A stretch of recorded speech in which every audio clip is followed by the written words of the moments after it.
What's up, everybody? Welcome to another installment of That Science and Nature Show. I am your host, Jeremy Howard, and joining me on this episode, the microbe master, Webster Heffern. Hi, everyone. And rejoining us once again, my partner in pickleball, Ketra, Oketcho. Hi. Hey, everyone. So, we're about a month and some change into the summer break, as it were, at UMSL, and it's actually the first day of summer as we record this, so happy first day of summer, everybody. I thought it was 20th.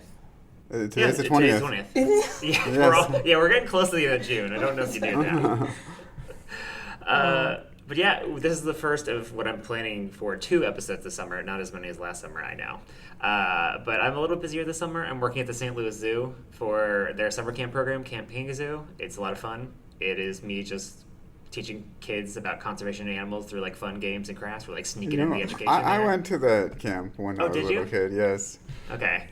Did you like it? Yeah, it was fun, especially the night we got to spend at the zoo. Oh, nice. I don't know if they still do that. But. They do it for teen camp. They don't do it for like the elementary school kids. Oh, okay. So it's like specialized now for just the teenagers. Oh, okay. I was told though by one of my coworkers that they used to do it.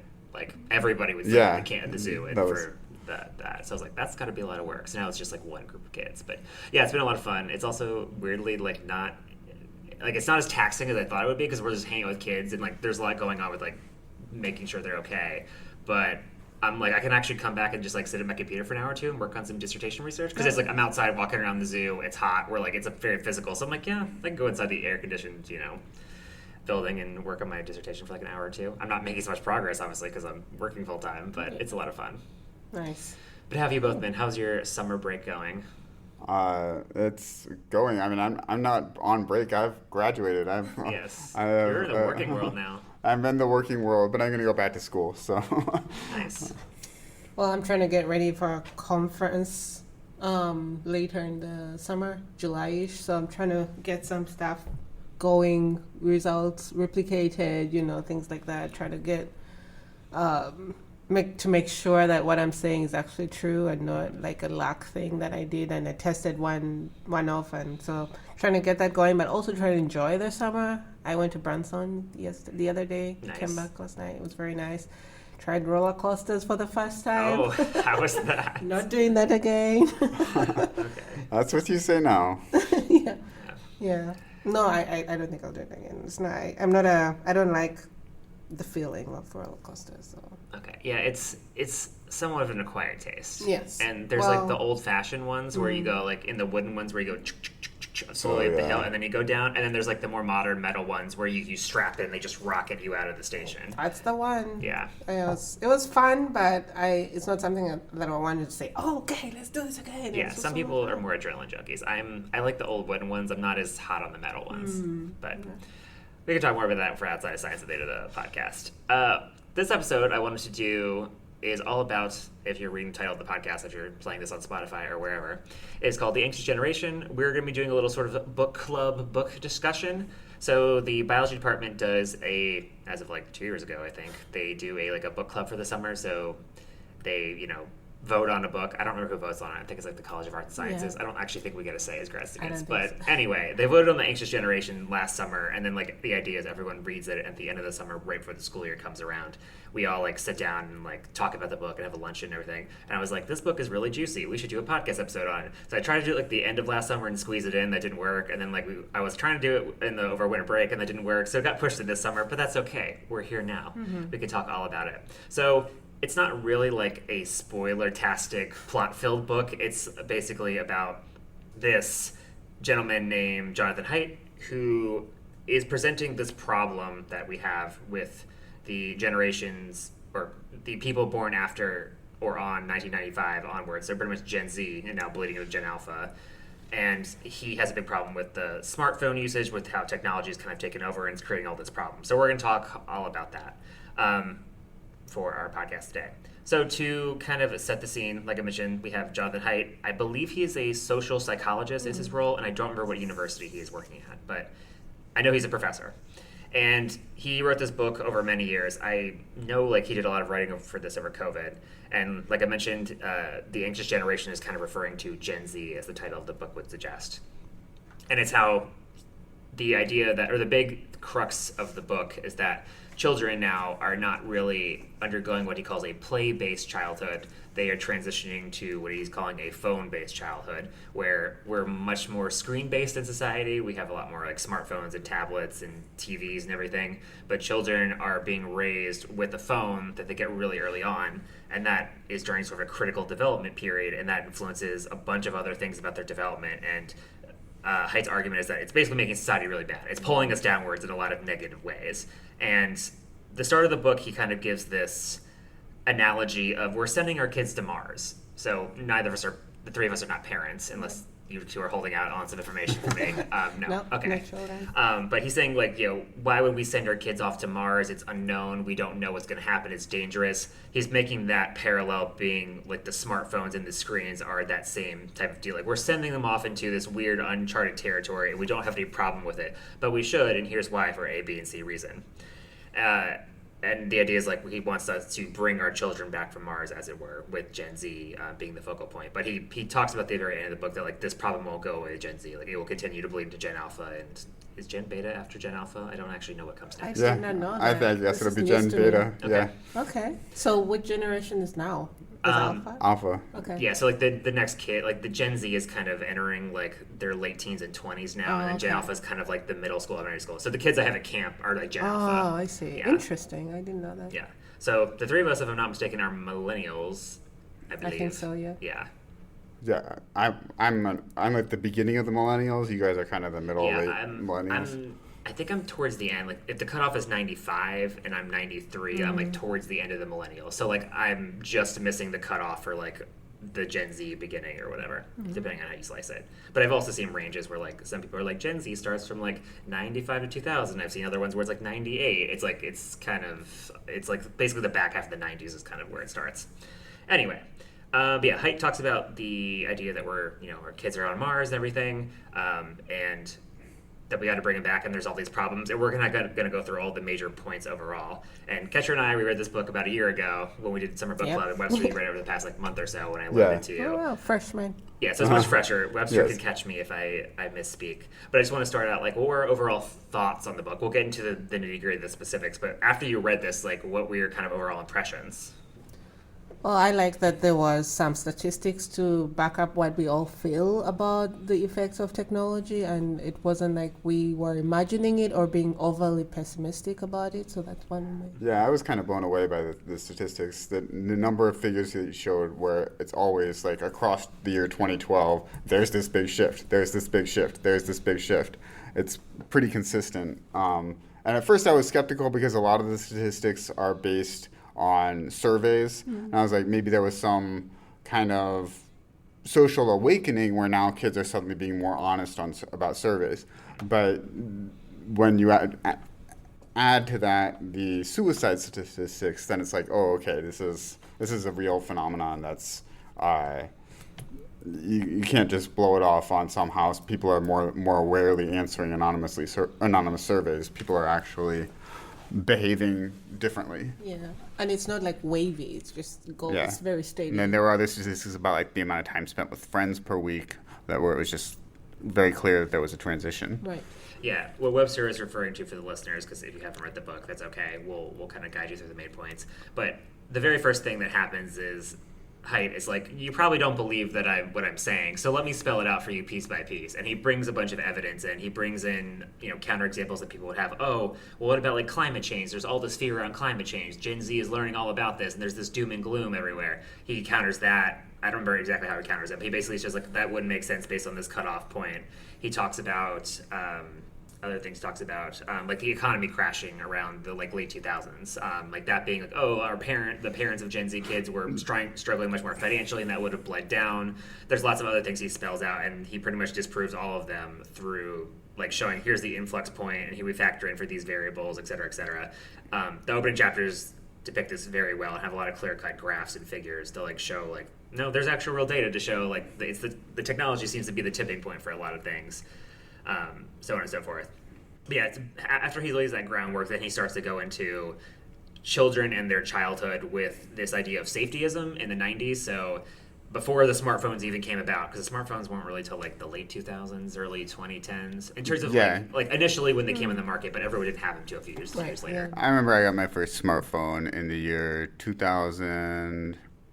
It was either 2010 or 2009. Okay. Yeah. Mine was 11, maybe 2011. Yeah, I had like, I don't want to say like it was like a fake smartphone, so it was not like an Android or iPhone type deal, but it was like a much more immature version of that who could do some of the things, but not most of them. Like it could do internet, but it didn't have social media. Was it a BlackBerry? It was not a BlackBerry. Okay. But it was one of those phones where like it touchscreen that had the slide up thing at the keyboard on the side. So it was like a mock BlackBerry. And how old were you when this one? This would have been like the end of college, so I would have been like Okay. early 20s. Wait, I take it back. My first phone was not a smartphone.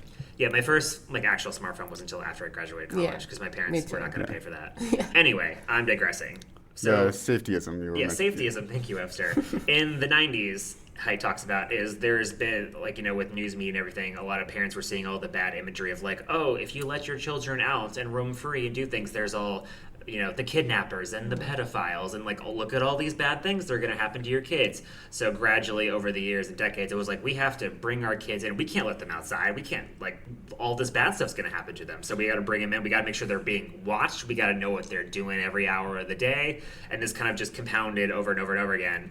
And it created this environment where kids are not going out and developing like these skills or, like exploring the world in their backyard or their neighborhood or whatever, and it's just like, oh, and then the idea was the smartphones came later and basically compounded everything. So I would argue I was probably a prototypical victim, so to speak, of safetyism. My parents were very, very overprotective relative to my friends' parents, and by their standards, they were not being overprotective. But relative to my friends' parents, it was like we were. The idea that we would go to the mall with just our friends and no parents with us was unheard of. Yeah, I didn't really see this until I was like a teenager because I lived in Virginia until I was 13, and I definitely regularly like left the house and I would like go wander around, like the neighborhood and go to friends' houses, and I know that freaked my mom out. And I also we had a bunch of woods in our backyard because it was the 90s and there wasn't as much development back then. So like I was just go in the woods, like, all right, we're gonna go explore a little bit and like have fun and find a stick and hit a tree and all that dumb stuff. Now actually the woods were always okay for us. The woods were never off limits, but it was going out into society by ourselves that was more we were more protected when it came to that. I think the big part for me was like I would go to like another kid's house, but I wouldn't tell my parents, and they're just like, "Where were you?" And I was like, "Oh yeah, I'm at Johnny's house or whatever." And they're like, "You gotta tell us." I'm like, "It's not the big a deal. It's like down the road over there." So like as kid me, did not see that as a big problem. Oh, no, I felt like my parents could have cared a little. Okay. We were just free to roam. We did everything and anything, walked wherever we went. My first time, the latest I'd come home, my first time was like 9 p.m. and I was so scared I thought I'd be in trouble. And my mom just said, "Oh, welcome back." Wow. Wow. Yeah. Yeah. But yeah, Haidt mentions that because we have this safetyism, we are, quote, depriving kids of their childhood because they're not spending as much time in the real world. So I want to ask, like, what do you think kids are missing out on because they don't have, or with the safetyism, or I guess even now with the smartphones, but not by not having this, like, play or this exploration, what do you think they're missing out?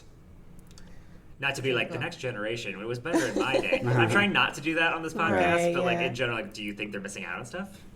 I mean, I feel like, are they missing or are they just having a different way of growing up? That's like what I really wonder about. Well, I mean, I think, I would agree that they definitely are having a different way of growing up. But I look back and I remember those times that we were bored as kids, and we didn't have phones to suddenly have something to do. There was no default, and we had to figure out something to do. Yeah. Figure out a way to entertain ourselves.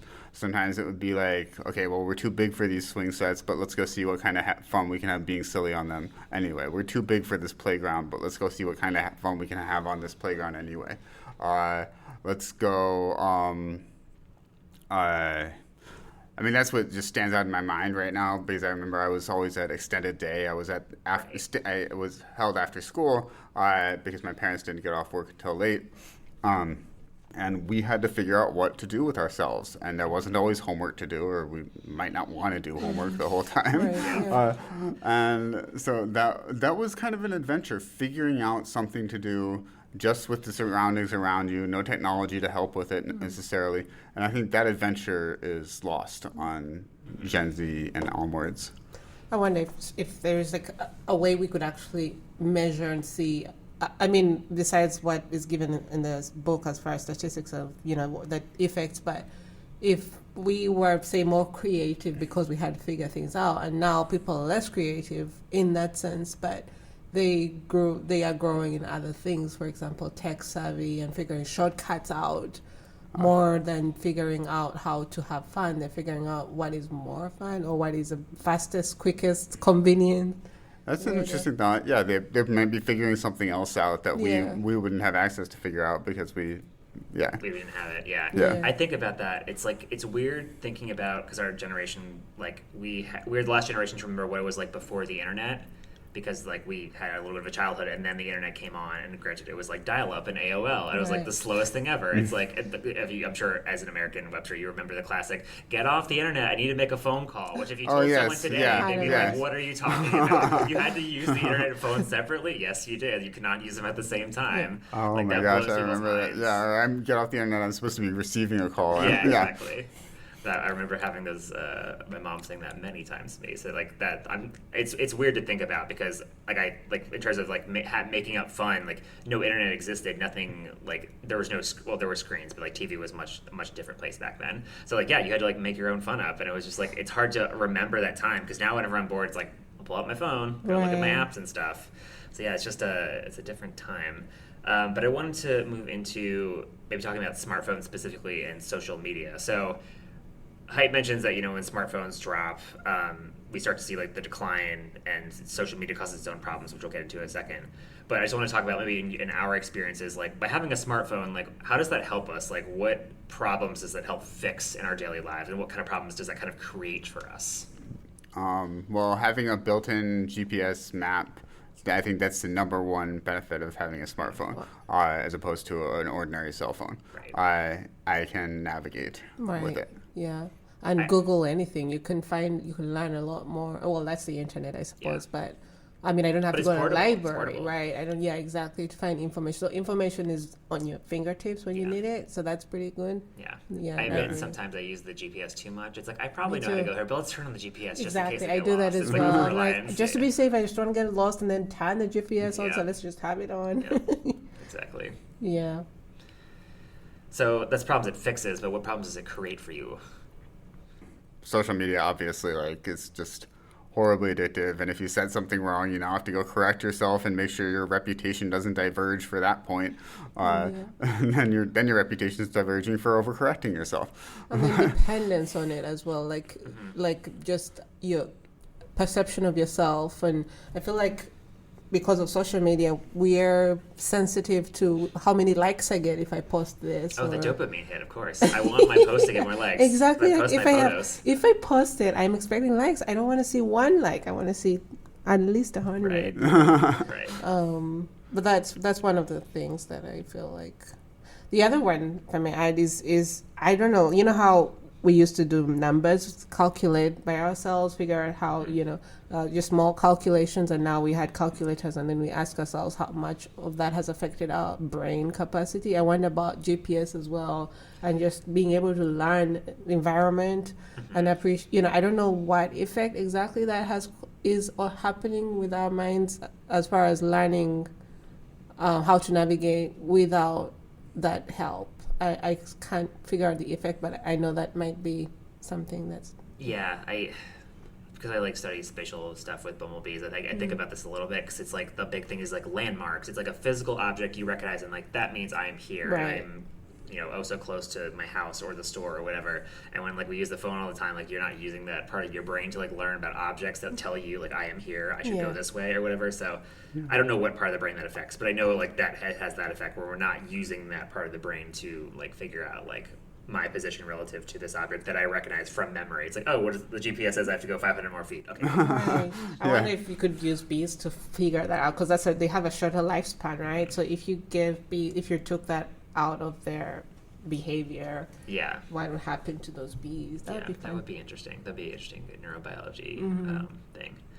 So I thought I'd also ask, with smartphones, social media, or just having the internet in general, what are the big differences that we have between like online experiences and offline experiences, and how do you think they kind of affect people growing up in their like relationships to each other? And this could be any relationships, parents with families, significant others, coworkers, so on and so forth. Now, I'm lucky that, well, I don't know if I'm lucky, but I'm generally a low-tech person. It's not something I get gratification from. I forget my phone all the time and things like that. And social media is exhausting, so it's kind of nice to not have it. But my younger sibling, she's literally a communication specialist. It's her life. And I just noticed that when she's been on the phone too long, she's more edgy. Like, she's less out of touch with reality and more moody. And I noticed, I just noticed the fluctuations because I'm the recipient Of said edginess. So I thought for me that was something that was something I noticed was an effect when she's been on it too long, and I thought that it correlated with what we see in the book too. Yeah, in the book, Haidt gives a couple of examples of like, these are more anecdotal, where a parent would have their kid on their smartphone and they would just kind of retreat into it, and they would be like much more angry, upset, and depressed. And then when they ripped the phone away, and like a day or two, they'd be back to quote unquote, my normal daughter or my normal son. And it was like, whoa, this is really crazy. Yeah, like, I saw that in my sibling too. My sister, it was, first an experience, I guess. Yeah. Go ahead, Webster. Well, I think of this the song from Rent, "Seasons of Love." It is kind of touched on in the book. When you have the smartphone experience is just a continuum. It's not broken apart into different places, different people, different meals, So it's very hard almost I think about my online dating experience, for instance. I cannot at all break that apart into seasons of love because it's just a continuum. I don't see it as, this was the period when I was hanging out with these kind of people, and this is the period when I was hanging out with those kind of people. Whereas in real life experience, of course, there's that period. There's different smells, different flavors, different sounds associated, different sights associated, different times of the day associated with different parts of my life. It's like you're in a casino when you're on the smartphone. You know how they intentionally make it always seem like daytime and always seem like it's never sleeping. Yeah. I watched a reality show where the uncle was talking to a child who was like talking to his girlfriend on the phone, and he's like, "Why don't you just go and talk to her?" She's like, "Oh, well, I can't just text." Like, no, you should go and talk to her because girls smell nice. You get to smell her. Oh gosh, that embarrasses me now. That my roommate and I will literally text each other from our separate rooms, and I have roommates living in my house. And I will text him even though he's like 2 doors down. That's funny. Yeah, I remember that happening in high school when texting was really big, which I'm dating myself, but that texting was the new thing. It was like, ooh, like I could just send you a message and like our funny like chat message or a text or whatever, and like someone will laugh at it and they're sitting like 2 seats down from you. It's like, we don't need to do this, but the technology was so novel at the time. It's fun. It's also a fun way to send secrets around, like, don't you think so-and-so smells bad right now? Yeah, I know, but we used like to passing write, notes. We used to pass notes, exactly. We'd just pass the little note and say this, and someone has a name on it, just pass it on, and yeah, that was fun. It's like the digital version of that. Yeah. The one thing I was going to say with changing interactions is that with the internet and social media as an extension of that, we are really bad about showing like emotional nuance to things, because when you write something you can't convey other emotions. Like, well, you can, but we have to do it to like emojis and exclamation points and stuff, but things can get lost in translation in terms of like if you make a comment someone could be offended by it. Webster kind of alluded to this a little bit with like you have to kind of police your own language when you post something online, like make sure someone can't convey this in like the wrong way, assuming you don't say something like direct and absolutely horrible, about like a group of people. Like that's a little bit different. But yeah, like people can misinterpret things. It's hard to convey emotions, and then there's just the whole anonymity thing where like if someone posts something online on like a YouTube video, like I don't know, someone's like, I'm practicing guitar, here's my first time playing this song that I like, and then everyone in the comments will be like, this is terrible, you suck, blah blah blah blah blah, and it's like they're anonymous people. You can say whatever you want. You have no idea who they are. And if your friend was like, "Here, I'm going to demo this song for you," you wouldn't say all those horrible things to Right, them. Like, yeah. Or even if they were a stranger, you wouldn't have the gall to do that. Exactly. I wonder that might be, it's kind of a good and bad thing. I guess. I mean, it's rough truth, but then at least you get to know the truth because now someone tells you it's nice and you're really terrible. Right. Well, I mean, I feel like people on the internet are just mean, so the comment Yeah, section is not that the is best place true. I The get social feedback, to be internet. honest. Actually, and Scroll. I find that I'm able to gripe at a friend about something much more comfortably via text than I ever would be able to in person. Okay, Yeah, so maybe that's there's a fair. benefit there. But Maybe not. Maybe there's a reason why we have this natural instinct. Oh, I probably should complain about that right now because maybe it's not that justified of a complaint, and you lose that I don't know filter when you're online. Like online, it's actually very easy to just go unfiltered. Yeah. Yeah. And because you have anonymity, you can there's pretty much no consequences. And again, unless you said absolutely something horrible and you threaten somebody, that would be getting into bad territory. But most people can write mean or witty, sarcastic comments and get away with it all the time because it's the internet. Yeah. And it's not really policed in the same way we would, real life. I also think the internet has. I mean, I don't have any stats to back this up, but empathy, the loss of. I personally feel like I'm less empathetic when I've been online more. I mean, there are times I've been deliberate about staying off the internet, and I felt like I was more in touch with people's emotions and more concerned about how people are and how they feel. I don't know, but I think that there might be a correlation between how much time we spend online and our empathy towards reality. Yeah, there definitely could be that. So I want to move into some of the sort of more nuanced points that Haidt has. So after talking about Mars and safeties and all that, he basically cites that there are 4 foundational harms that the phone-based childhood has, and they are in turn. The first is sleep deprivation. So I'm sure we're all guilty of this too a little bit. Is we bring our phones with us to bed and we're on social media and we're scrolling and we're like, oh, I'll just be on here for 5 minutes, and then it's like a half hour, 2 hours later, and I should go to bed now. Yeah. That happens with kids in the same way. So they're on their phones too much. They're not sleeping. Wait, did I say social deprivation or sleep deprivation? Sleep deprivation. Okay. Sorry, there's another deprivation after this. So just making sure. Yeah, so they're not getting the rest they need, which affects things like them doing well in school and just making decisions, their motor skills. It can cause anxiety, being irritable, all that stuff. So not super great mindset to be starting the next day with. And again, that's not just kids; adults were guilty of that too. Mm-hmm. The next one is the social deprivation. So the Haidt talks about kids, need to interact or play with each other, have those social relationships that they build early on, but phones don't really let them do that in the same way. So that kind of erodes that social skills, erodes the social skills they need. Then he talks about attention fragmentation, and as an adult, I'm definitely guilty of this. You have all these notifications you have social media, we have a million messaging apps. I have Slack, I have WhatsApp, I have texting, I have Facebook Messenger, and there's all bing, bing, bing, bing, bing. Yep. You get all notifications every time something happens.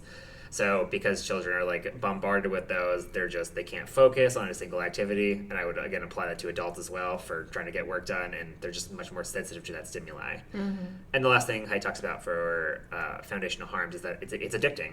Like we talked about the dopamine hit when you post on social media and someone likes it or they put a heart or a nice comment, you feel that, that little bit of release there and it feels good. You want to do it again. You want to invest in the thing that made you feel good.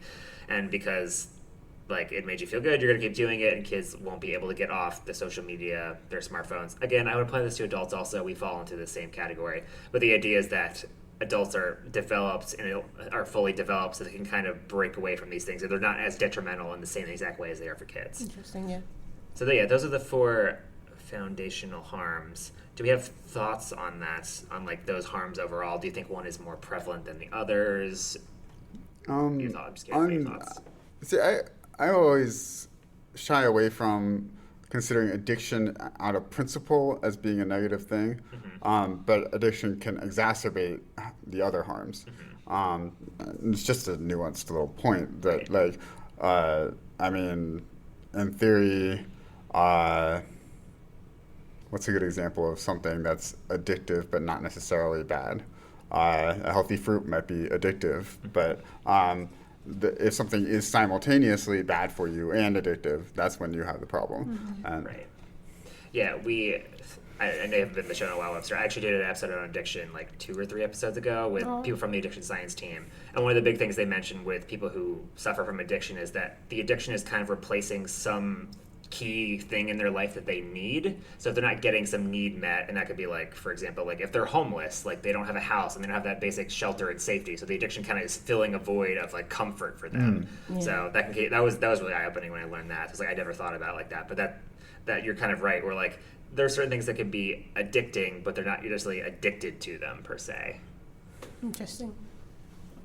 I think the other thing that you said one of the things that you think are detrimental to the child development, the sleep deprivation thing, because it affects just your cognitive development as well. And I think that it's not just a short-term thing, especially as a child. You're still growing. There's a lot still forming, and I think that what if there's some permanent changes that cannot be reversed?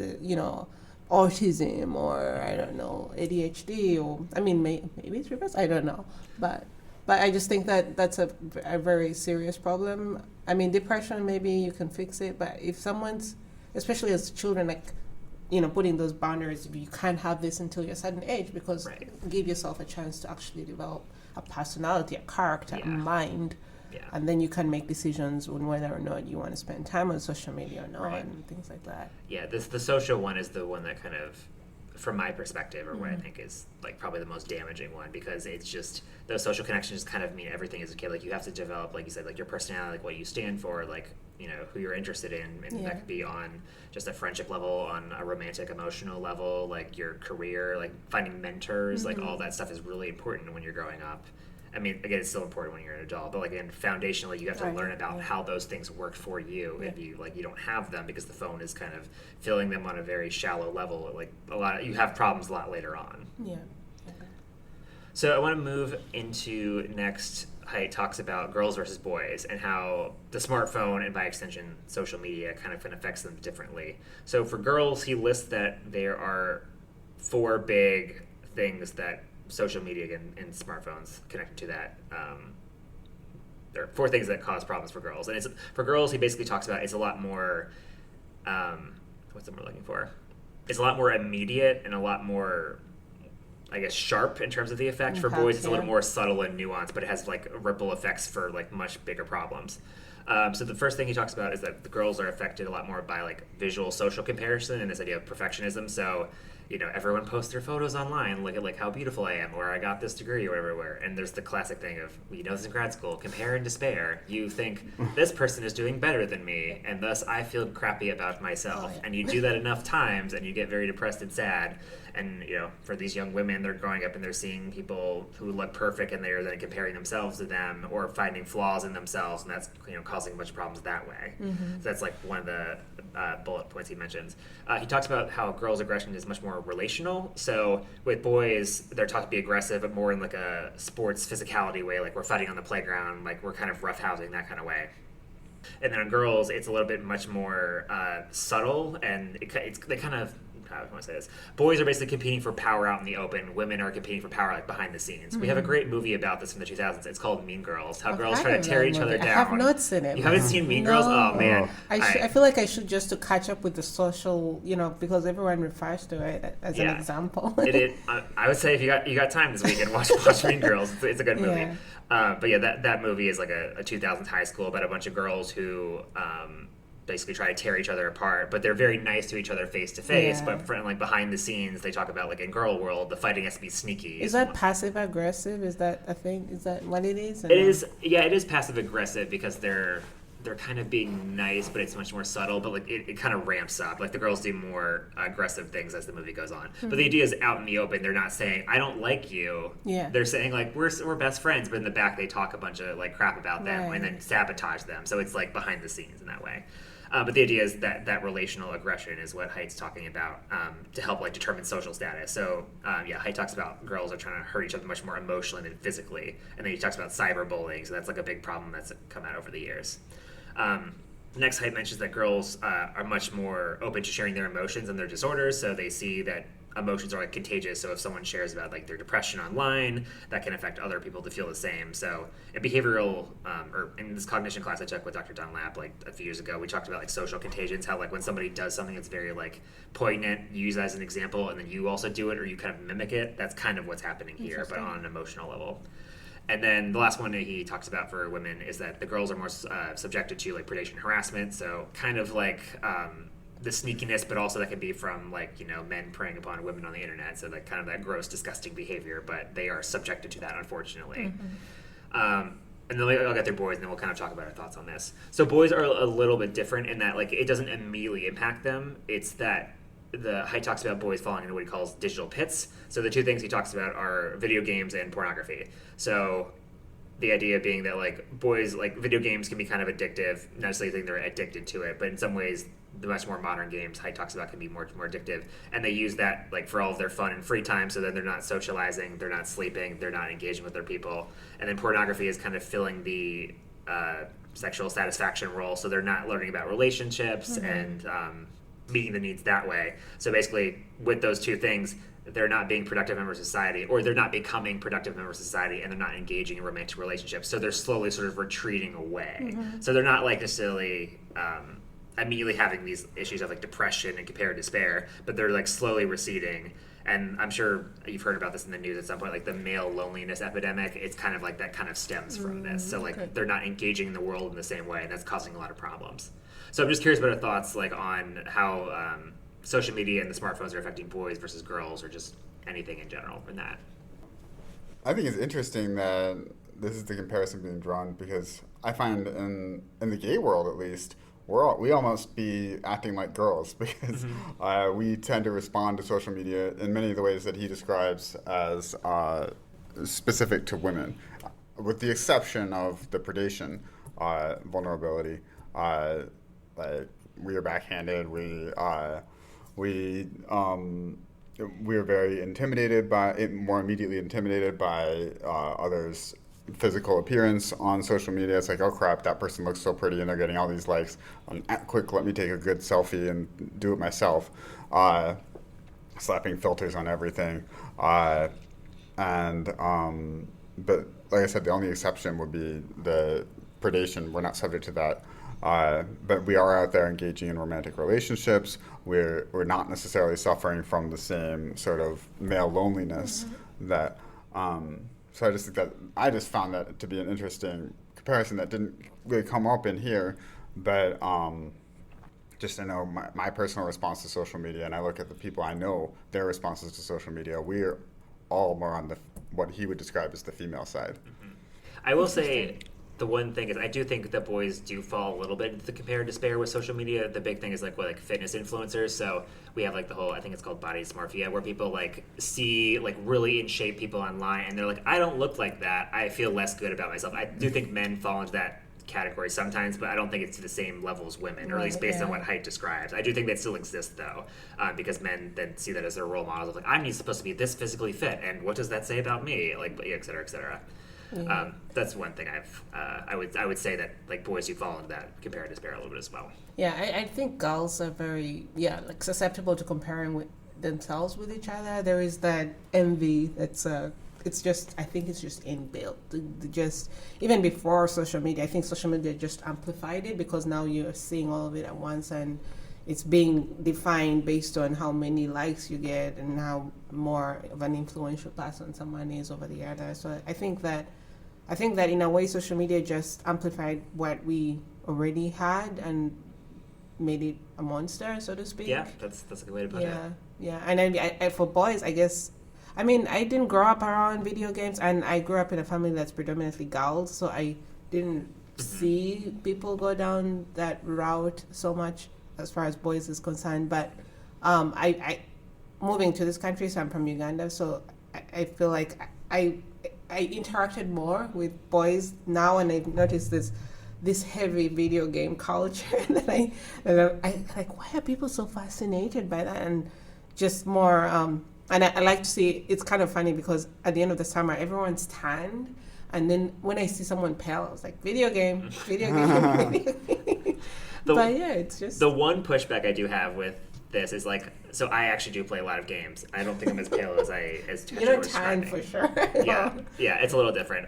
But like I play a lot of games growing up, but that wasn't the only thing I did. Like I did have other social activities. My parents made sure of that, so I do think balance is important. But like he does mention with games, like there are benefits of playing games, including increased cognition, memory, decreasing depression, and better cooperation, because a lot of games are cooperative or there's a social component. So like back in the 2000s, like we would have people over and we play games with them. Like there's a social activity. We're connected to that. I had siblings who I played games with, so like that was a big like staple of my childhood and something I look back very fondly on. And because we have the internet now, like I have friends in faraway states and I can play games with them. It's an easy way to connect, and it's not as intimidating as like we're staring at a Zoom screen being like, so how are you? We're playing a shared activity, and then just gradually when things come up we can talk about them. So like, you know, if you had a bad day at work, or you know, this trip you're going on this weekend, like that kind of stuff. So it's a little bit more easy. It's like, it's almost like it provides a really easy medium just to converse, because you're playing like you're doing an activity together. Right, so yeah. so that's where I do push back a little bit, and like me being a little bit more well versed in gaming stuff based on what I read from Haidt. I think Haidt, I feel like it's written by someone who doesn't know anything about video games, is kind of how I read this. Like he does know some stuff, but there's a lot of things he's missing, I think. So, but I do get the idea of if you're spending all your time on one activity and nothing maybe else. The extreme of it, like just the addiction maybe and the effect it has. So on that point I agree, but I don't think it is. I don't think it's like it's all like the games and everything. I think it's the fixation on one thing. But just like, I mean, the social media is not a bad thing. I think that it's, you know, created an interaction with people you'd never imagine to have interaction with, and then it becomes a monster. And then and perhaps I'm a little defensive because, like, again, gaming is a hobby. I very much enjoyed it. So, but I realize games also today are a little bit different now. There's a lot more what are called live service games, where it's just one game that they continuously add content to, and it's a lot more gamified. And there's a lot more gambling and what's the word I'm looking for? They're called like loot boxes, where you spend money and to get like cosmetic items, but it's a random chance. It's like, I really want this T-shirt for my character, and I'm going to pay money to buy a loot box to get a chance to get this, and you didn't get it, so now I'll try again. And there's a gambling element to that. So you're spending money now in the same way, versus before, back in the day, it was like you buy the game from the store and the whole game is there, and like and that's it. You finish the game and you play a different game. So what happens? You take it back when you finish the game and get another game? It depends. So some people trade in their games to buy to like for money, and then my brother and I are a little more collector-y. So like so you have a library. Yeah, with a library, as it were. So that's cool. But I'm getting off topic. Do you have any other thoughts on boys versus girls for smartphone social media effects on them? I'm trying to think. I really am in a girl world. Like, I feel like I went to boarding school with only girls, and then I have only sisters for girls, so I do not have any experience with child raising. I have one nephew, but for girls, I will say there is a lot that is, I don't know, even products, just buying a product is very social media depending, and filters and to look for. There's an obsession of just looking perfect, looking like a model, and comparing ourselves, and it's just, it can be toxic. And then the comments are very, I don't know, I guess it affects them, it affects us, like just comment-wise, and positive and negative both, and there's a craving for acceptance, and I don't know, it's messy. And it's the same thing I was mentioning with boys, where like if you're getting all these images about, look at all these people that are in much better shape than you, like there's compare and despair there. So it's not healthy, because again, it gives you an unrealistic, if your photos are all like about professional athletes, like in your high schooler, it's like that's not a good comparison to be making. It's very unrealistic. I will say this is, I don't know if this is off topic a little bit, but so again, like we live in Uganda, we totally different world, but my sister had an email coming from Google saying that, hello, your daughter is showing signs of depression. They literally gave the name and everything. They said because she's Googling that, how to be slim and how to not eat this much and how to look nice, and they just thought that they should let her know. And I was thinking, that's crazy, because we're all like, not even in the US at the time. Right. And she's like 9 years old, and you're thinking, what's a 9-year-old have any business doing, being depressed? Right. But she's a girl again, and she's concerned about how she looks, and how did she even get concerned about how she looks at that age? Why would she care? But she thought she was fat, and so I felt like that's just an example of how it is impacting like this girl who thinks that she ought to look a certain way at that age. yeah. Anyway. All right, let's move on to the spiritual element of this. So we're getting towards sort of the back half of the book. The last sort of big, I guess, detriment he's talking about with smartphones and social media and all that is this idea that it is pulling us down spiritually. And he argues that even if you are not religious in any capacity, or a little religious, or you're a lot religious, collectively, like, the phone is still pulling us away from sort of like the higher power. Again, even if you're like an atheist, the idea being it's pulling us away from like this essence of unity and sort of transcending the self. And he talks about this in a couple different ways.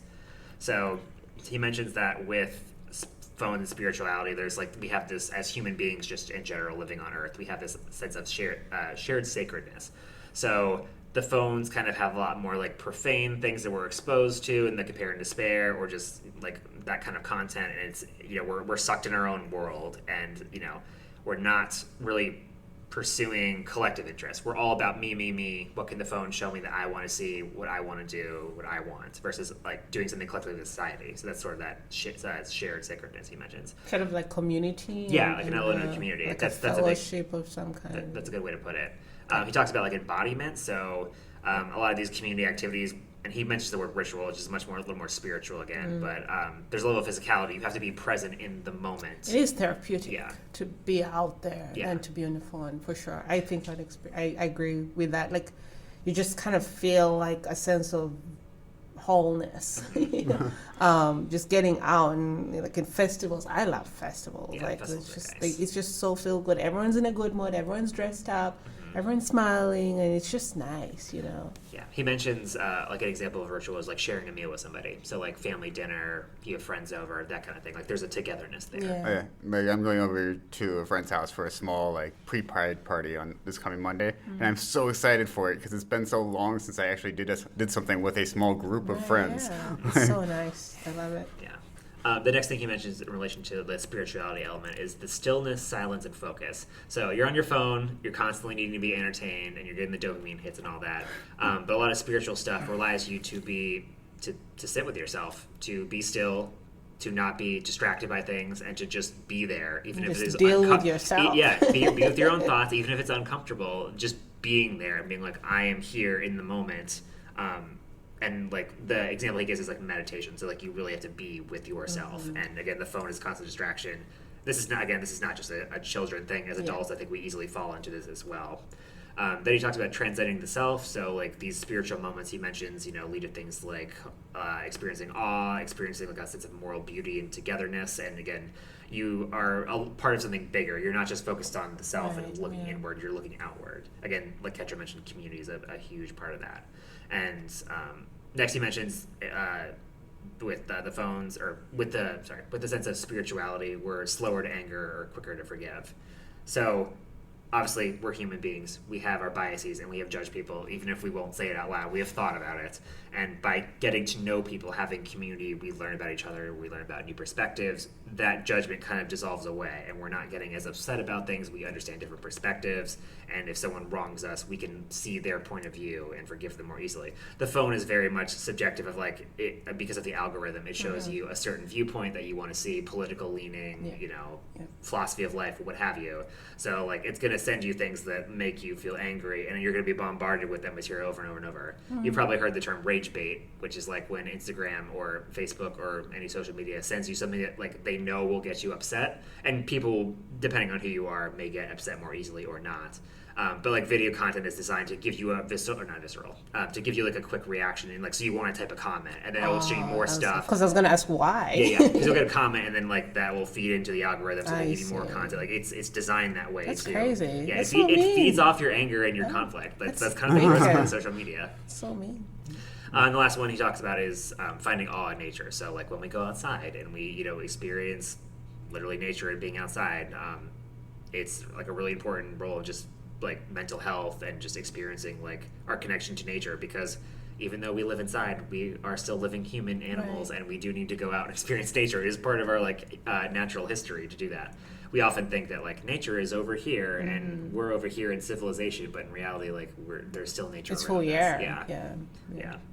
So I just spat a lot of information at you. What were our thoughts on like phone and spirituality with this section of the book?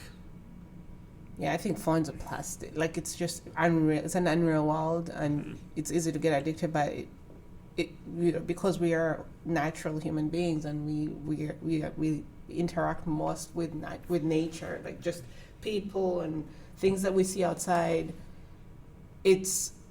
We feel most human when we are in touch with those things, and I think that the more we spend time with the artificial side of things, which is the phone, the less we become, or the more we lose ourselves, so to speak. And I think that, in a sense, that might be what's going on. I don't know if I call it the artificial side. Definitely call it the synthetic side. The synthetic side, that's a better word. It's definitely man-created world, or human-created world in the cell phone. But I think, to some extent, it's become just as real as the world out here. The question is it good for us? Is it spiritually holistic? But why isn't it good for us? Why isn't it? Or why is it? Well, I think it isn't. I agree with you and with Dr. Haidt. That is it. How you pronounce his last name? It's Haidt. Haidt. That the phone is not spiritually healthy. I think because it draws us into it kind of draws us almost into a space where the lines between who is who are blurred. When I'm interacting on social media, it's almost like it's a very us and them mentality, as opposed to this is Jeremy here, this is Ketra here, this is Webster here, this is nature here. That segmentation is totally different in this synthetic world. And I don't think it is a healthy way for things to be segmented. I think things were naturally segmented, and humanity has survived as long as it has, and nature has thrived as well as it has because of the way things were naturally segmented. And now we're changing the way they're segmented in this world. Yeah. I think of like fan groups where like there's a thing I really like on social media. I'm going to join a group about it, and then someone else, insults your thing, and then there's a war in the comments like, how dare you insult this movie franchise I like, or this book, or whatever. It's and then like people don't. Some people purposely use the internet to aggravate other people, but I'm not a fan of those people. Yeah. But The most comments I ever got on any sort of post or anything anywhere, it was 1,096 negative comments on something that I wrote on Daily Kos. Wow. In support of Hillary Clinton when it was Hillary Clinton versus Barack Obama. And I was basically saying that it was something about her vote on the Iraq War, and saying that she was just being honest about why she was voting for the authorization to use force, and she did just vote for the authorization to use force. She didn't. So I was explaining all of the actual facts of the situation, but these people were so pro-Obama and so anti-Hillary at the time that it was they came down on me. It was an army just raining torture. I never read any of the comments. I was like, this is just interesting. No wonder people get and political stuff falls in the same boat. It's like, you're a person like who on one side of the political aisle I don't like, I will insult you in the comments, or I will it pulls us apart a lot. Exactly. I feel like you get to a point where it's not so much about truth or false. It's just pick a side and die on that hill. Exactly. That's it. It doesn't matter if it makes sense or not. It very much seems like you have to be in a camp, and if you're not, you're like, you're ambivalent, you're on the fence, and you're not committing to something. It's very messy in that way. So interesting. I think the one time I watched the YouTube video and I thought people were so mean in the comments, and especially irrationally mean, because I just thought that there was no reason for these people to attack this person just because they do not like. It was a debate, and just because they do not like the opponent, they just said, "Oh, he's saying nonsense." I'm like, no, he's not. I just didn't think it just was clear that sides had been chosen and they were going to ridicule the other person. I just figured I'm going to speak out for him because I was thinking it's just not fair. And I started responding to a couple of comments, and I was like, actually, I think it did mention that, here and there. And actually, I think, and then I just forgot about it and moved on and went to find my Gmail with all these comments of, but I think you deserve like all this response to me. I'm like, oh, Yeah, my personal philosophy to avoid this is I don't talk to anyone in the comments on the internet. No. I will only engage with the debate like in real life. So I'm like, that's a good I'm just principle. like, because it's like it's useless. Because then it just, It is. I mean, I will admit I'm the Michael Jackson meme. When I read comments, I'm like, oh, this person's gonna get nailed, and I'll like see like 5 responses, and like, oh, what's their rebuttal? It's like, and then usually it devolves into name calling, or someone will point out that they made a grammatical mistake and be like, you have no education. But like, it follows a very similar pattern all the time. What is the Michael Jackson meme? Why is it called Michael Jackson? I think it's the Thriller video, Webster. Well, the Michael Jackson where he's eating the popcorn. That's the beginning of the thriller video. The beginning of Michael Jackson's Thriller. He's eating a popcorn, but for the meme, the idea is that when you're being entertained by something, you do the popcorn meme, like because you pop some popcorn to enjoy the show, as it were. So a lot of times people will use that for comment sections because you're watching people like argue with each other. It's very entertaining. Let's get some popcorn and just watch this. Yeah, just read the comments. Yeah, interesting. So that's that. I don't think I have anything else to say with spirituality other than, I very much agree with that in terms of technology kind of, even just general technology kind of pull us away from each other. So it's good to do things in real life. A lot of this book focuses on the parents, which we'll get a little bit more into in a second. But I wanted to add a little extra question about us as like educators. And I know, Webster, you're not in the program anymore, so you're not teaching. And I know, Ketra, I don't remember how much teaching you've done. Just one semester. But I thought it would be good to talk about just like us as educators, whatever that may have been or for however long, and like working with kids or students that have smartphones. Like, how did that kind of impact how you did things or not do things? Like, how did you engage with that? So I'm just kind of curious from any of your experiences, even if they weren't here at UMSL. I just remember so often needing to talk to them about how to use their smartphones to submit their homework assignments, how to use their smartphone. The smartphone actually became a part of the class a lot of the times in the intro bio, because they would use their smartphones to scan all their homework in using a particular app. It was like Genius Scan or whatever. It was free, and they could scan their homework and turn it into a PDF right there on their phone and turn it in.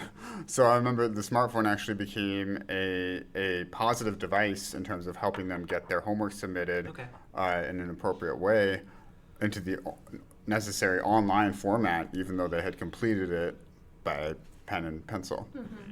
That's interesting. Yeah, I think I was challenged on that because, again, I'm very low tech and I'm a pro, don't use your phone.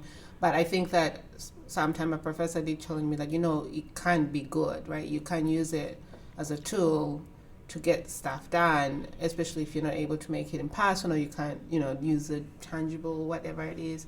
But as an effect, though, I don't know how much I would blame tech or social media or something. I just felt like we couldn't interact. Like they were a bit distant and not very good socially as far as communicating and being there and relating and just enjoying the time in class and just that interaction that I would expect from a student to the teacher, and afraid or something, just self-conscious. And I just thought I just credited it to the phone and sometimes of course someone's on their phone or whatever, but yeah, and I thought maybe if they just weren't on the phone so much, Yeah, I feel like I'm at this point maybe a little not numb, but I don't even know if indifferent's the word. I guess I just like I'm of the mindset of like you're making a choice here to be on your phone when I've been an educator, and I'm not gonna like call you out on because we're not in high school. We don't like confiscate phones, or at least we did back when I was in high school. I have no idea what happens in high school these days. Obviously,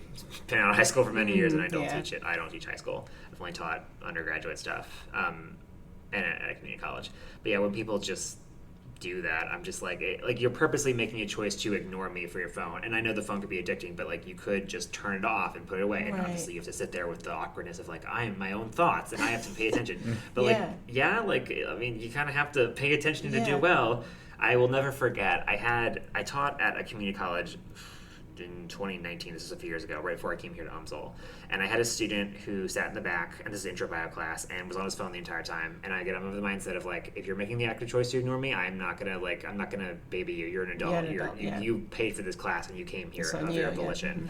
And then I remember getting called into my supervisor's office about a student who thought the class was too hard, and they didn't take the sticky note off the desk, so I saw the name, and it was a student that was in the back on their phone all the time. And that made me so angry because that you deliberately chose to ignore me, and then you were mad at me when you didn't do well, when the smartphone clearly was distracting you from doing well. And maybe they also didn't study. I don't know, that could all But they weren't even giving themselves the full opportunity to perform well in the class because of that smartphone. Exactly. So when I'm kind of in that mindset, I'm like a little cruel, and I'm just like, well, if you're making the choice to purposely not pay attention, it's like, yeah, I'm not going to really help you. Like that's why I'm a little bit like jaded on the smartphone thing. It's like you're purposely In the books they had that experiment, right, where the kids they take the phones away for them during school time, and of course the first days, right, they're cranky and everything. I might be confusing two different stories, but I can tell you as another anecdote. Since I'm working this summer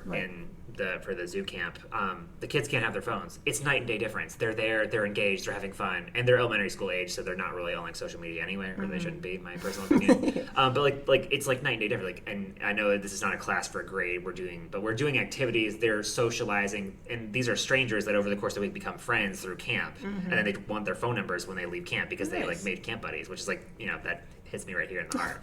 It's beautiful. But that's what we want to see, because we want kids to interact and play and learn and do all that stuff and not be on their phone. So it's just like, when I see that, I'm like, yes, like that kind of seems to be, I agree with the solution, which we'll get into later about how we sort of fix the problem. But like, yeah, maybe forcing the phone away is the one way to do it. Like, people don't like it initially, but like it does help overall. Yeah. So time and place. I mean, we were forced not to write notes in class, or it was technically against the rules to write notes in class when we were younger. I don't think it's that much of a stretch of the imagination to take the phone away. I know. I feel like there's a lot of pushback with the safetyism culture, because I remember just as we were getting older, a lot of like students would be like, well, I have to have my phone in case somebody calls me or in case X, Y, or Z thing happens.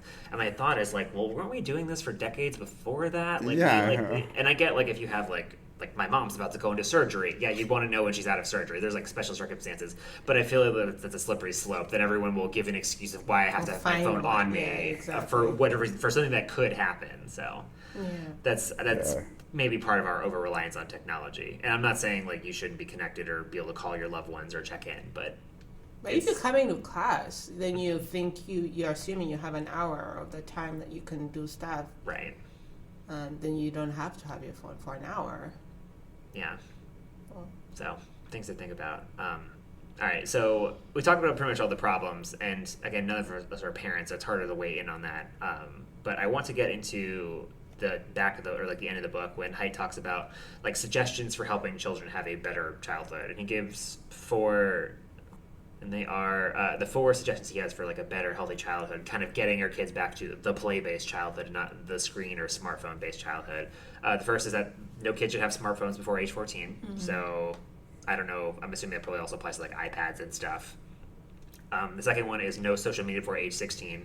He has a very specific reason for 16. I don't remember the exact part of the brain, but he talks about like how teenagers develop. Like the 13, 14 age is a lot more damaging if you have social media based on like where they are developmentally, and then by 16 they're a little bit better. So it's probably like the earliest you should have it. If you could, he says if you can delay it later, do that. But yeah, you don't really want like the early teens having social media, because all the problems we mentioned with like compare and despair with girls, and like boys having bad role model, all that festers right there, and that compounds more as they age in teenage years. So he says like 16 is the absolute minimum you let that happen, but you push it back if you can. He talks about phone-free schools, which Ketra mentioned. Like if we don't have phones in the schools, kids are engaging in their lessons, they're working together, they're being engaged in extracurricular activities, they're showing up and being present. We want all that. And then the last thing he talks about is more unsupervised play and childhood independence, which I remember when we had the book club discussion, the table I was at was like mostly parents. It was other like professors and stuff. And a lot of them push back on this. They're like, in this day and age, this is impossible to do. Like we can't have kids be so unsupervised, because like, I don't want my kids going out into the much more urban industrial world and like, doing things like that. So I know parents, like the parents in our group, when I did the book club discussion, or when I was part of the book club discussion, were not a fan of that. But I'm just curious overall, like, what are our thoughts on these four? No smartphones before 13, no social media before 16, phone-free schools, and more unsupervised play. I actually completely agree with the parents in the group. While I was reading this, I was just thinking, I agree with him on the first 3 points, but I absolutely don't think that we can, in the modern world, we can have unsupervised play anymore. So even though I describe myself as kind of a victim of the safetyism culture, I also was protected by it. And I think especially in today's world, just knowing about all the bad stuff that happens at the St. Louis Galleria, I wouldn't want. What happens in the St. I was Louis? gonna say, give us the scoop. What happened to St. Louis Galleria? The St. Louis Galleria is not a safe place to go all the time. There's But I knife know, fights. tell There's, me. huh? Tell me, I didn't know. I know it has a history of like knife fights breaking out inside there and guns being brandished and. I don't know what the recent history is, but this was maybe 2 or 3 years ago, where it was just like, oh yeah, just the other day there was a knife brandished at the Galleria, and then a few days later it was a gun. And I was speaking with somebody who had experience as a law enforcement officer, so he was always in on the scoop, and I was like, well, that doesn't sound like a place I ever want to go, or like a place I would want my kids to go, especially. And it's just kind of the world we live in. It's not as safe as it used to be. We've had the right to bear arms in this like quote unquote the right to bear arms in this country for so long that there are a lot of weapons out there. There's a lot of dangerous culture out there. And I have heard the counter argument though that like it is more safe than it used to be in terms of like people dying. It's just the media like plays things up so you feel more unsafe. It makes the media. I mean, what actually happens is what will make the news, right? Is that true domestically? Because I know that's that's I've heard I've heard it's true internationally in terms of wars. But like we actually are in a state of less war now than we've ever been. I would need to look more into the finer points, but collectively, my understanding is things are much safer than it used to be. But like the media can they can play up things of how dangerous they are. Because like think of like the plane crashes. Like how many like plane crash things the news covered when we had a couple in the very beginning of the year, and everyone was like, "Oh my God, you can't fly because all these planes are crashing," and it was like a couple. Yeah. And they don't talk about all the safe flights that happen. Right, so you only fixate on that one thing. That's true. We don't know what percentage of flights are crashing nowadays. Yeah. It might be much lower than it ever was. Right. But I mean, I can say that we do need to keep kids safe. Oh yeah, I'm not saying like there's no rules. I agree with that, but what I mean is like instead of the overprotection, which I'm not. I mean, I grew up not overprotected and we turned out fine. But what I guess we could do is because we are aware of the risks, we could put some kind of guardrails, I guess, but still have something to gain from letting children explore. I mean, be aware of the potential dangers and find a way around them without hampering them from actually having that freedom to. Yeah, there's probably smart ways to like do it in a contained way. Yeah. I do kind of, based on like what Webster said and the parents were saying at the book club discussion last year, like I do see that side of things now. I'm like, yeah, maybe it is a little harder than just let your kids go out and do fun stuff. I do think the childhood independence thing is important though. I think that is like it is, I think kids are smarter than we give them credit for all the time. Mm-hmm. And I do think it is important to like give them tasks to show their independence, because one thing Haidt mentions in the book is that people, if with all the safety from culture, like we have to protect them, we give kids so much anxiety because we don't feel like they can do things yet when they probably can. We just have to support them in doing it. And there are smart ways to do this and safe ways to do this. I know like Haidt is like, we let our kid go to the grocery store in New York City and we drove behind them like so they couldn't see us like because they were freaking out. And I'm like, yeah, that would be a big step, but there's probably other ways you can show independence with your kids. Again, I'm not a parent, so it's hard for me to gauge that. But like, I do think like kids kind of need to make those steps of independence. And he mentions this in the book with like one thing earlier on he mentions is a lot of these sort of ritual parts of childhood, like getting your driver's license and like graduating and whatever. Like a lot of that's getting sort of delayed. Maybe not the graduating, but like getting your driver's license and going out by yourself, like a lot of those are getting pushed back because of the safety from culture, and like we're more homebody now. So having allowing for the independence will kind of allow those things to be like reestablished. And we also need that. Like we need our children to learn these skills and be more independent because they're going to enter the adult world. Yeah. And we kind of laughingly joke because there's a lot of memes about like like I don't know how to do anything as an adult, and like I know like what photosynthesis is, and like other things that, like mitochondria is a powerhouse of the cell, like the things you learn in school. But it's like I don't know how to do my taxes, or I don't know how to pick up something from the store, like Yeah. or cook a meal, like that Or kind you of go stuff. to a new city and you just don't know how to get by. Yeah, Or exactly. get around it without an Uber and GPS. Yeah, stuff and like just that. learning those like skills you have to do as an adult, regardless of where you are. Like I didn't fly on a plane until I was 21. Like I didn't know how to use an airport until my early 20s, and yeah. it was like because we never flew anywhere. And, I mean that was a little different because it was like a financial thing. Mm-hmm. But it was like I remember being with my dad at the airport and being like, I should know how to do this. Yeah, like I'm why? 21. Why don't I know how to use an airport? Yeah. And I remember having to write down the steps of what you Oh. have to do because I was like, I'm gonna fly later, so like how does this work? That's fun. Yeah, I think that if we were smart enough, we want to get best of both stuff, right? We want to take the most from modern life, but we also want to take the most from the old life. And I think that if we recognize, okay, at age 5, this is what a child should do, and if we just make them aware of the potential, like dangerous things at that age and things that they can do, we give them that much freedom, and then keep increasing it as a child grows. Right. And he mentions in the book like that builds confidence. And confidence is Exactly, good because yeah. you want confident people to enter the real world so they can contribute more. Yeah. If no one knows how to cook a meal, that's probably not a Yeah, good thing. I know, right? Yeah, except a chef who went to school. Well, maybe there are safer ways that children can explore and less safe ways. I mean, Yeah. obviously, let them explore all they want in the kitchen, but Jeremy, you mentioned going out in the woods. I think going out in the woods is a great childhood way to explore. It's typically safe. You're not going to have most likely not going to have somebody out there kidnapping them, waiting for children in the woods to kidnap them.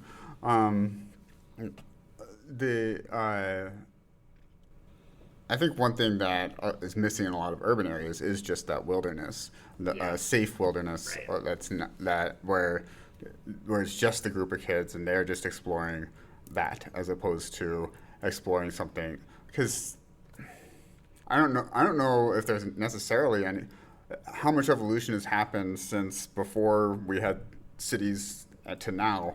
If there's not necessarily anything natural about going out and exploring a society. But there is something truly natural about going out and exploring the woods. Yeah. Yeah. Things to think about. All right. And then the other thing as he wraps up his book is he talks about collective action. So not just like, these are the big rules we got to put in place. He's saying like, if I'm a parent, like me, Jeremy, as a parent, me by myself is not going to fix the problem. I have to work together with other parents to fix the problem. We have to sort of band together and agree we are going to do these things Right. for our children. And I don't know how successful this has been since he wrote this book 2 years, or since this book was published 2 years ago, in terms of getting people on board. But it seems like my understanding is like people understand this is a problem, but there has to be collective steps to go. Yeah. And the collective steps are these 4 things. So voluntary coordination. So parents have to like get together and make a decision. Like we commit to this course of action. We will, not give our kids social media access before whatever. And we're all the parents in the, the homeowners association or in this community living together. So like we're banding together. So when our kid, like begs for a smartphone or begs to be on social media, we're like, no, because all the parents are also doing it. The hard part is that other parents at school or other kids at school, it's like, well, Johnny has a phone, and why can't I? I'm the one person that doesn't. And the parents are like, my kid's left out. I should get them a phone so they can fit in. Well, that's why it's a benefit to band together. Because if all the parents in the school do it, then none of the kids feel left out. Yeah. And I see. go ahead. No, I was just going to say that I guess I'd be that one parent's like, this is your chance to learn that when you don't have something, it's not the end of the world. Oh, gosh, my everyone parents- has it. Yeah. I was like that with a car. I went to a fairly wealthy high school, and everybody else had their own car. And your parents dropped you off. Well, we lived across the street from school. We could walk, and but we did not get our own cars. We were allowed to borrow our parents' cars, but we were the uncool kids who didn't get to own their own cars. I mean, it's ridiculous that 16-year-olds should be getting their own cars. I know.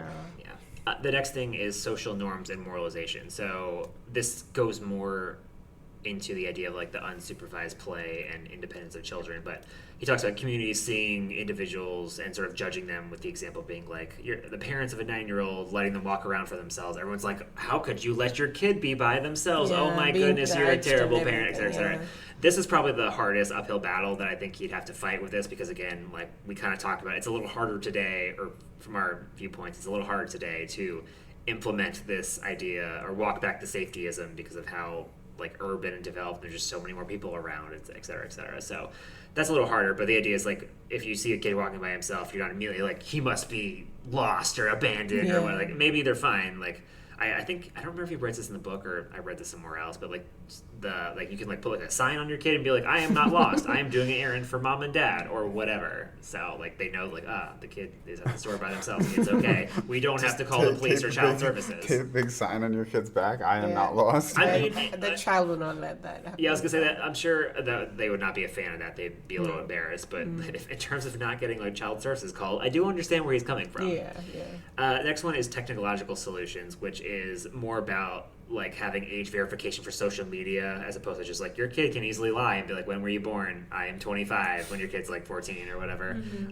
Or just having more basic phones, like not giving them a smartphone. You just give them the phone that can call or text and not have social media access. I'm sure there's gonna be some pushback with that from kids, but yeah, that's another thing he lists. And then the last one he talks about is new laws and rules. So government's making more rules that are stricter about social media and protecting kids from all that exposure. And then schools being more strict about we're not having phones in class, like where you're going to put your phone in a locker or whatever. And it's not just like, oh, like you can have it on you, but we don't need to see it. It's like, no, it's going to go in this locker or in this basket and you'll get it back at the end of the day. So they could be more engaged, be more present in the moment, all that stuff.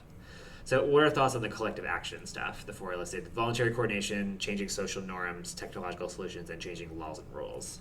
I think changing social norms I don't necessarily agree with him about what the social norms should be, but that is obviously one of the most powerful things you can do in today's society. Because social norms, they're ultimately going to be what establish policy. Yeah, it all sounds ideal. I think that what should really be discussed is how to even make that possible. How do you get parents to actually come together and say, how are we going to make this work for all of our, and how would, parents devising means and recognizing that this might be something I want to do with my child, but how do I not get judged about it? Right. Like how he said, give a kid a card and show them if someone asks you about your parents or something and letting you out, Yeah, it's definitely, I agree with him in the idea of collective action because the parent by themselves it's not going to work. They're just going to be the overly strict parent and then all the other kids are going to judge their kid at school. Right. Like, you don't have a smartphone? Why not? Yeah. It's like, because my parents won't let me. Like, wow, your parents are mean or, like, not great. And, and I don't think the other parents would judge them, but I think the kid would most likely get judged at school, probably. You have to have a really strong stomach to feed exactly. that kind of... Yeah, for all that. And then, the parents will absolutely have to work together. I feel like the biggest effect would be like the laws, like having the phone-free schools and stuff. Again, you're gonna have to get community support for that, but if you could get laws in place, like that would probably help a lot. And I'm sure there's examples of schools that do that and have been successful. Right. And I don't remember if he mentions it in the book. Do you remember, Webster? If he mentions at all about like schools that go phone-free and how that's going? He mentions it a little bit. He doesn't provide many statistics about like how that is going, but he did mention that there were a number of schools that were, I can't remember. I can't find it at the moment. Okay. But I was just like, if you remember off the top of your head, I was just wondering. Okay. But it does seem like there is, like, anecdotally, that does seem to help. So, changing the culture around it. Yeah. But, yeah. I wanted to mention that there was one more thing that he had suggested about what parents can do. Oh, yeah, go for it. So, he mentions about, like, the later teens, taking a gap year before college. This is something that's the exact opposite of what I did. I skipped my senior year of high school and went straight to college. Oh, wow. And I would suggest that taking a gap year suggestion, everybody I know who has done it has matured way more, has been so chill and cool and comfortable when they've gotten to college, has never kind of lost track later on, to the best of my knowledge. I think it's an excellent suggestion. So I think a lot of his suggestions, he goes into, like, Jeremy is giving the four main suggestions that he gives, but he goes into a lot of nuanced suggestions in the book. I would suggest anybody pick this up and read through a lot of them. You're not going to agree with every single one. Nobody's going to agree with every single one, but he has some really good thoughts on what can be done parenting-wise to help restore the benefits of an old childhood. Yeah. the takeaway I got is that like no one's gonna be like we shouldn't protect our kids from the it just seemed like a very bipartisan idea. Like of course we want to protect our kids. It's more of like the how do we do this? How do we implement this? I don't think anyone would read the book. I would challenge everyone to read it because he does go into a lot of more specific points than we're discussing for this podcast episode. But yeah, definitely like read it and like form your own ideas on things that like maybe you could improve things in your community, or if you have kids, or if you're a teacher, like ideas you have to improve things, because like what he presents is very poignant. Like we do have a big problem here and we do have to fix it. And as he mentions towards the end of the book, it's not going away. No, it's not going to go away with Gen Z. It's not going to go away with Gen Alpha until we do something. It is going to stick around. And this will bleed into future generations, again, preventing kids, boys, girls, etc., from developing these critical skills we need as adults. Like we're the millennials. We will get older and we will have generations come behind us and we will need them to, continue to contribute to society through work, through culture, all of that. Mm-hmm. Do we have any final thoughts on the age generation stuff? Anything we discussed?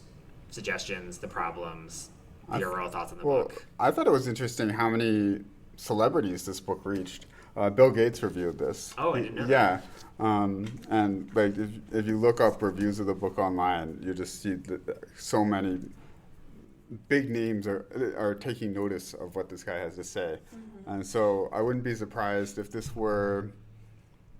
how Hillbilly Elegy, really, I'm not a fan of the person who wrote it per se, but it ended up being a cultural phenomenon. I would not be surprised if this were of that same ilk. Yeah, I have seen a lot of press coverage just over the last couple of years. I mean, it's only been around for 2 years, but I have seen it show up on like news reports and lots of interviews and stuff like.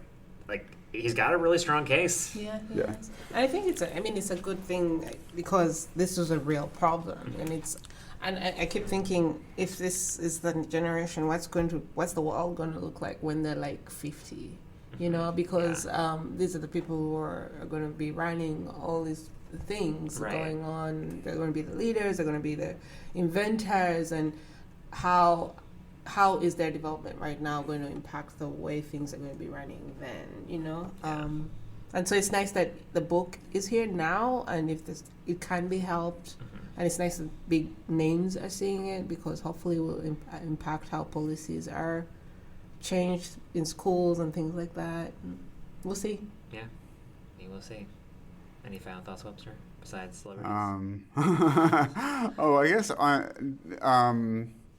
I would love to see it implemented at this policy level, school policy level, having no phone schools, or at least you turn in your phone at the beginning of class. Mm-hmm. And that way, if somebody's phone rings, it's ringing up there at the front of class. They can get it if it's like a parent or whatever. But otherwise, they don't have access to it. I think that sort of policy is great. I think there are certain policies, obviously, that just have to be done at the parental level. Mm-hmm. You can't regulate legally that nobody has a smartphone until they're 14 years old. You can't regulate legally that nobody goes on social media. Well, actually, you can regulate legally that nobody goes on social media until they're 16. But yeah, a lot of it really is up to the parents. It's up to the social norms. And you'd be amazed how much can get accomplished with social norms. This came up in some other a class that I'm taking right now, international economics. Believe it or not, there were never any laws against liquors advertising directly in magazines. But for a period of time, liquors would not do it because it was understood that if they did do it, they would start to face laws. They would start to pass laws. And so that's a great example of how social norms can really self-enforce without there being legal action. Interesting factoid. Yeah. But yeah, ultimately, I hope this book gets talked about, like Ketra mentioned, since it's here now. Like, I hope it gets talked about for a long time, because these conversations need to keep happening. Yeah. Not just this podcast or on random news reports. Like, it needs to be brought up over and over again. So I hope I hope the book is it stays poignant for a long time. That's what I'm trying to get at. Even if you don't agree with everything that Haidt talks about in the book. But that's going to wrap up topic of the show. So now we're going to transition to what we always end the podcast in, and that is outside of science. That part of the show where we talk about things, you guessed it, outside of science that prove that we are in fact not robots that work and do research 24/7. So like I mentioned at the top of the show, it's been summer break for like a month and some change. And I know, Webster, you're technically an alumni now, but what have we all been up to in the last month and a half? I finished one class, started 2 new ones. What were the classes? It was data analysis. That was really interesting. And then and learning a lot of Python with that one. And then now I'm taking an accounting class and the international economics class that I mentioned. Which I'm enjoying both of them. They're very different classes from one another, believe it or not. The accounting class is all just like numbers. International economics is theory. Where are you taking these? It's out of WashU. Okay. But it's so funny. I was like, oh, I'll take classes out of WashU. It'll be fun. I'll be going to class like locally. No, it's all online anyway. Like I could be doing classes out of Columbia University. I could be doing classes out of University of Iowa. It doesn't really matter nowadays so much as online. So I'm taking classes, but I'm also going out and having fun. I mean, it's Pride Month right now. Next week is Pride Week, so to speak, when everything really gets really fun. So I'll be going out and partying a lot. I just had a ballroom dance recital. That was fun. Nice. And yeah, my usual stuff. Going to gym, ballroom. My leg finally recovered miraculously. Nice. Yeah. I love miraculous recovery. I know. It's like, how did this happen? But I'm happy for it. Yeah. How about you, Ketra? What have you been up to? I know you talked a little bit about the topic. Yeah, I've tried to finally go on vacation. I have not officially had a vacation in like 2-3 years. Oof. So it's nice. That's too long. Yeah, I know. I don't like vacations because I'm a very routine person, and once I start going on vacation, it's hard to come back to work. Mm-hmm. So I just rather not start it. But I did that. I went to Chicago for my first time. Nice. It was nice, but it just made me appreciate St. Louis more. How so? I like St. Louis. And then I went to Branson, like I mentioned. So the aquarium, Chicago. Mm-hmm. Roller coasters for Branson, and then tonight I'm going to do an adventure course thing with Rise. Ooh. So I'm excited. The Rise Adventure Park? Yes, okay. the one from 7 to 10 p.m. Okay, I've night never been glow there. thing. I've never It's been exciting. there. It's I'm exciting. trying to It's pretty good. convince someone else to come with me Oh, because no, I want to do it, but I don't want to do it by myself. I want to do it with someone else. You So. can come and join us tonight. Okay, well I'm hanging out with Sora tonight, so I actually can't. Well, yeah, it's really fun. This is like my 3rd time going. Oh, okay. Yeah, I'm a big fan. And Maybe I'll twist someone's arm later this summer and be like, come with me to this it's place. a glow thing, so it's going to be nighttime, and it's adults, I guess, so no kids. Oh, nice. Very cool. Yeah, so that's nice. Did you see the Bean at Chicago? Yes, I did. Okay. We had to find the And as an Bean. international student, what did you think? Be honest. Well, it was big. It was big. Was it shiny? It was shiny. Lots of people. At first, people in the office said, you should see the Bean. I was like, it's just a Bean, guys. Big deal. And I mean, we went and I saw it, and I still thought it's just a Bean. It's big. It's cute. I mean, well done, But I was like, big deal still. Until we read about it, and we thought, okay, it's one of the hugest sculptures in the world. So I was like, okay, we should give them some credit. And when they describe art and make you feel like you should be appreciating this a little more, because apparently you can see the sky and the ground on the same plane. And I was like, okay, that's pretty cool. So, I mean, it's not bad. Okay. It's all right. Fair enough. Did you go to, I forget which one is the correct way to say it as a Chicago person. Did you go to Sears Tower or Willis Tower? No, it's just so much to do. I just did There we is. did the aquarium one day, and the next day we did the art museum. Okay. But I think, honestly, St. Louis Art Museum is better as Okay. far as just the pieces, but also as far as organizing things in genre and kind of understanding art. I feel Yeah. like St. Louis Art Museum is more educated. You get it more. Okay. The other one's a little messy. Did you get to go to the Museum of Natural History? No, Field Oh, Museum? there's so that- much to that- do. Yeah, it's Yeah. a museum, right? Yeah, Yeah, Field Museum. If you That go back is- to Chicago, Yeah, that I is was amazing. told to do the Field Museum, but it's just so much. We had only 2 Yeah. days, and Yeah, it's no, expensive. it's definitely, you need a lot of time to do a museum. But if you go back to Chicago, definitely. Right, I just told myself if I find myself there, and another time I'll cover the other Yeah, museums. that's the one where you see the T-Rex, right? When Yep. Yeah, Yep. yeah. The Field I Museum wanna is go. ginormous. I've been It is a told big to go. place. I wish I chose that one, but it's expensive. $60 a person, right? So Honestly, I don't remember. I went that's there a what couple Ray years ago. said. So, but yeah, if you get the chance, definitely. Yeah, go back to but it. yeah, it's fun. I'm enjoying learning stuff, traveling. seeing things, trying to make the most of summer, Yeah. Besides, We've also been playing pickleball together. Pickleball, We we try played to a tournament in the Yeah. spring that did not go super well, so our goal is to practice this summer and do I like better how you in the say fall. super well, like it was bad. Yeah, okay, I'm being No, you're gentle. very nice. Yes, gentle is the word. It was our first tournament. It It was was. a learning experience. And everyone was very, Oh, took everyone was it super more nice and serious supportive. about it. I feel Yeah. like people take this seriously, and Oh, we were yeah. just Yeah. showing up and Yeah. thought we're gonna win. Right. But everyone was, they were serious about it, but everyone was very polite and nice. No one was like, we destroyed you, you guys are terrible. Yeah, they're no, like, they that was were pretty very good for your nice. first Yeah. pickleball team. Yeah, Like, very, very kind people. Yeah. What are you doing, Jermaine? So we already Apart talked from about this. the blue thing, The yeah. big thing, which Ketra and I talked about when we played pickleball, is that I went to Italy at the very start of the summer. So as soon as the school year got out, I went to Sicily, specifically Catania was like the big area I went to. But I I applied for a travel scholarship through Hostel International back in the end of 2023, and I was sitting on it for a while because I was like, we have field research and this other thing, and we keep pushing it back. And I was like, we're running out of time to use this, so we need to use it. So I was like, the last 2 weeks of May, after the school year ends, we're going. This is through Hostel International, which is a hosteling agency, as you could probably guess. And they have a scholarship called Explore the World, which basically, if you're between the ages of 18 and 30 when you apply for it. So I hadn't turned 31 yet, so I was still eligible. And I was like, we will take advantage of this.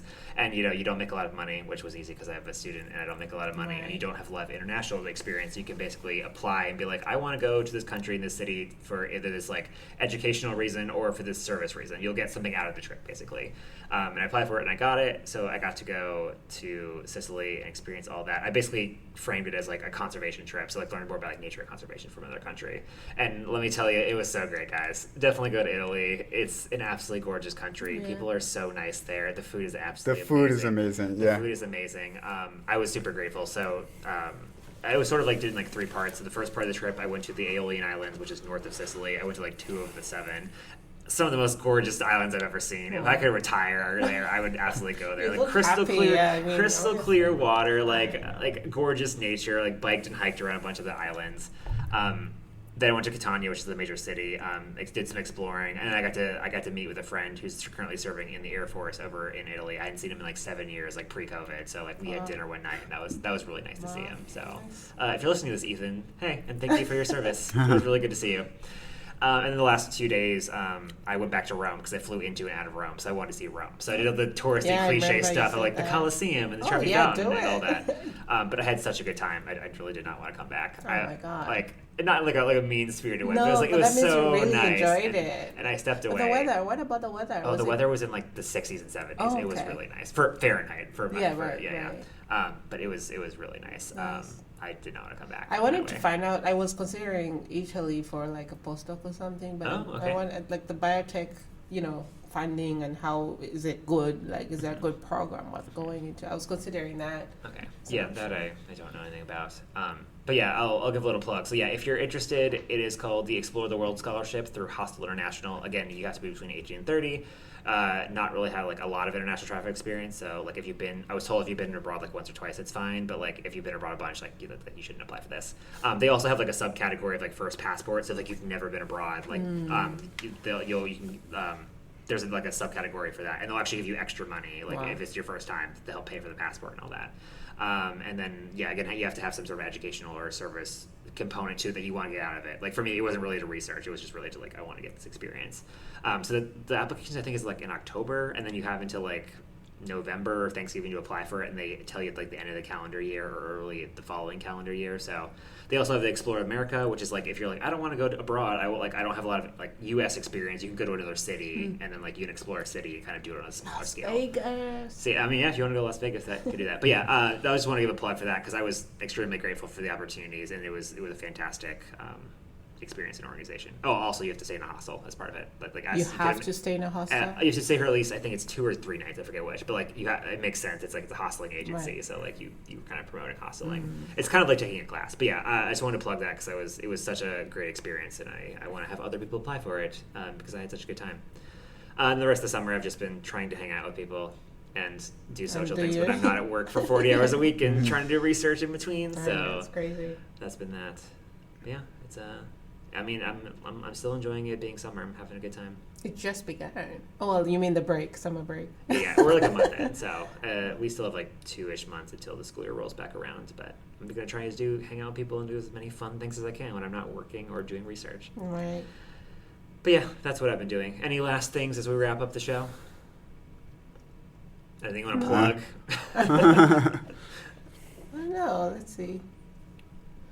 Have you guys been to Shakespeare at the Park? I have not. I have been a couple years, but not this year. Because they're doing Hamlet. I was wondering if Hamlet is going on for another couple. I wanted to see Hamlet. I'll go see Hamlet. If you send it to the WhatsApp chat and we get a group together. Okay. I know Romeo and Juliet is also coming. Yeah, It's like a zoo Romeo and production. Juliet. And apparently, because I work for the zoo, I can get free tickets. So To what? To Romeo and Juliet. It's Juliet. not free? Juliet?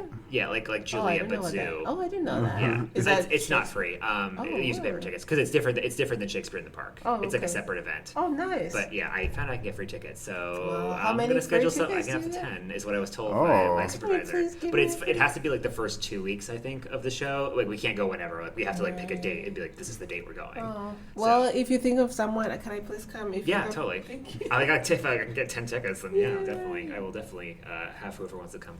Thank you. But yeah, are we good to wrap up the show? All right. I'm saying nods. All right. Thank you so much for listening to another episode of That Science and Nature Show.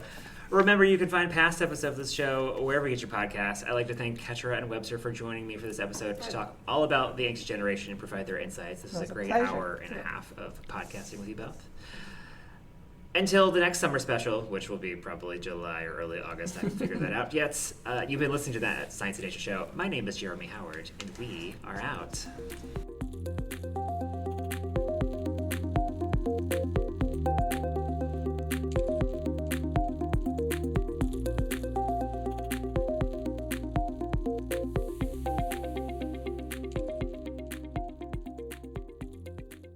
Did we really go an hour and a half? Yeah, we did. Oh my goodness. Here's your book back. Thank you.